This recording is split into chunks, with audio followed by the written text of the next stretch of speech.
Friends, GK study में आपका स्वागत है। दोस्तों, आज लेते हैं संप्रेषण कम्युनिकेशन, जो कि शिक्षण अभिरुचि का एक महत्वपूर्ण टॉपिक है। तो दोस्तों, वीडियो को अंत तक देखें। तो लेट्स स्टार्ट संप्रेषण। तो संप्रेषण को अंग्रेजी में कम्युनिकेशन कहते हैं दोस्तों। तो संप्रेषण लैटिन भाषा के किस शब्द से बना है? तो कम्यून और कम्युनिस शब्द से बना है। इसका अर्थ होता है समान बनाना या सामान्य बनाना। तो दोस्तों, हम अपनी बात को किसी माध्यम से या किसी के द्वारा दूसरे व्यक्ति तक पहुंचाते हैं, तो वो क्या कहलाता है दोस्तों? वो संप्रेषण।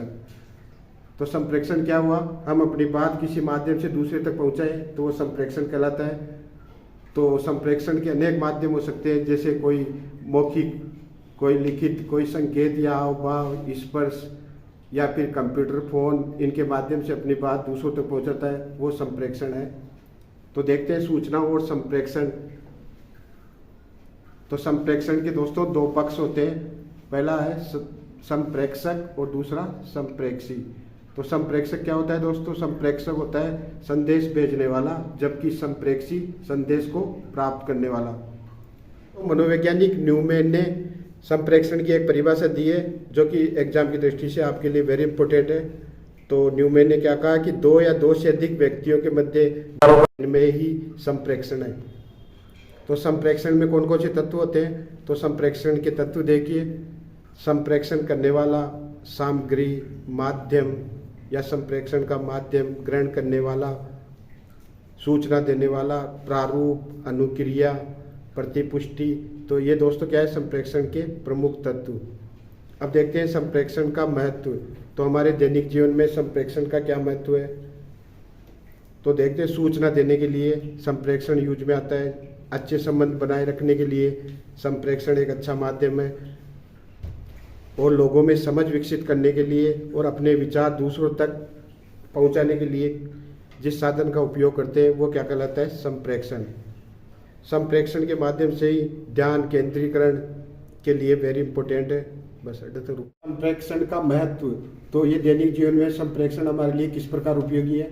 तो एक तो सूचना देने के लिए संप्रेषण, अच्छे संबंध बनाए रखने के लिए, अच्छी समझ विकसित करने के लिए, अपने विचार दूसरों तक पहुंचाने के लिए और ध्यान केंद्रीकरण के लिए।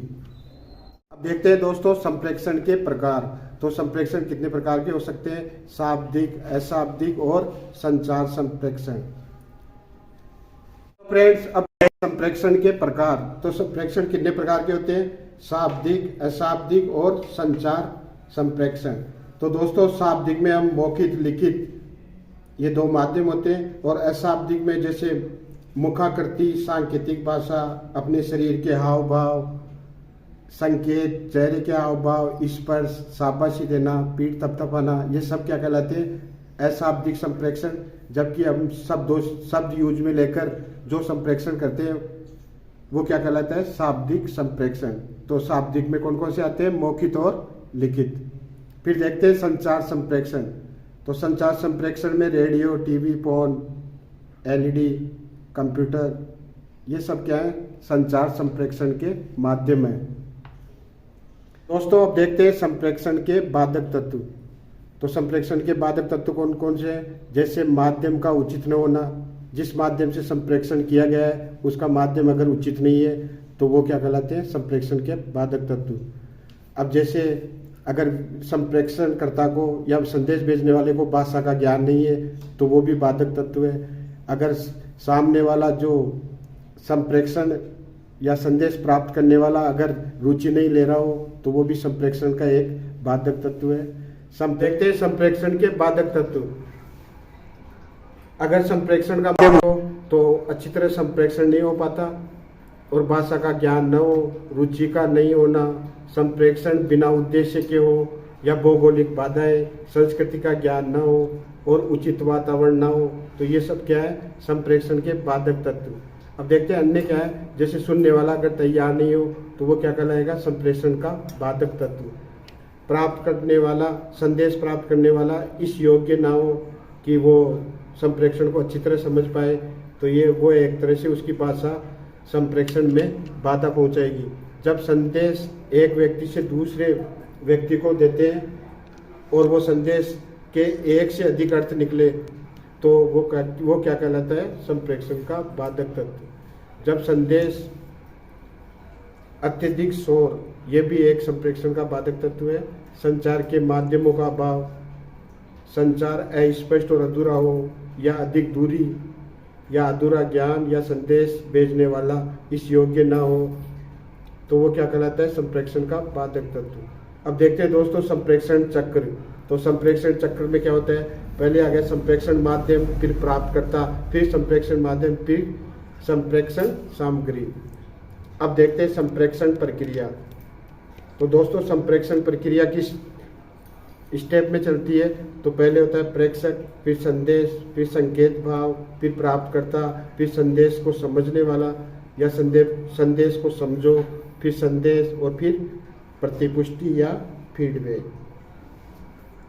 अब दोस्तों हम संप्रेषण प्रक्रिया का रिवीजन कर लेते हैं। तो संप्रेषण अंग्रेजी के कम्युनिकेशन का हिंदी अर्थ है। अब संप्रेषण लैटिन भाषा के दो शब्दों से मिलकर बना है। तो पहला क्या है? कम्यून और कम्युनिस, जिसका अर्थ क्या होता है? समान बनाना या सामान्य बनाना। दोस्तों हम अपनी बात को किसी माध्यम से दूसरों तक पहुंचाते हैं, यही संप्रेषण कहलाता है। सूचना या संदेश दूसरों तक पहुंचाना, ये क्या है? संप्रेषण।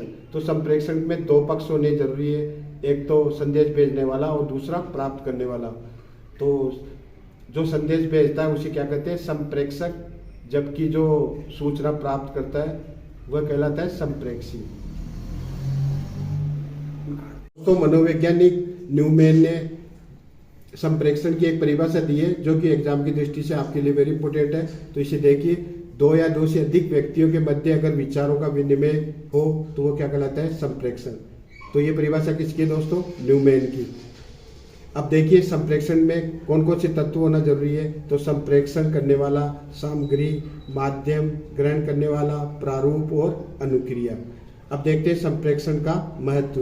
तो संप्रेषण का हमारे दैनिक जीवन में क्या महत्व है? ये सूचना देने के लिए इम्पोर्टेंट है, अच्छे संबंध बनाए रखने के लिए, अच्छी समझ विकसित करने के लिए, अपने विचार दूसरों तक पहुंचाने के लिए, और दूसरों का ध्यान आकर्षित करने के लिए या ध्यान केंद्रीकरण के लिए। देखिए संप्रेषण के प्रकार। तो ये तीन प्रकार के हैं। पहला शाब्दिक, दूसरा अशाब्दिक और तीसरा संचार संप्रेषण। तो दोस्तों शाब्दिक संप्रेषण में क्या क्या आता है? मौखिक और लिखित संप्रेषण।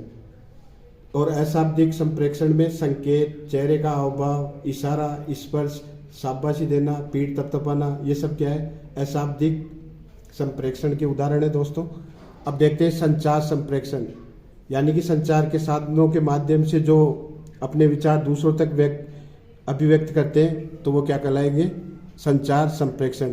तो दोस्तों इसके में आते हैं रेडियो, टीवी, फोन, कंप्यूटर, इनके माध्यम से अपने विचार दूसरों तक पहुंचाते हैं, तो ये कहलाते हैं संचार संप्रेषण।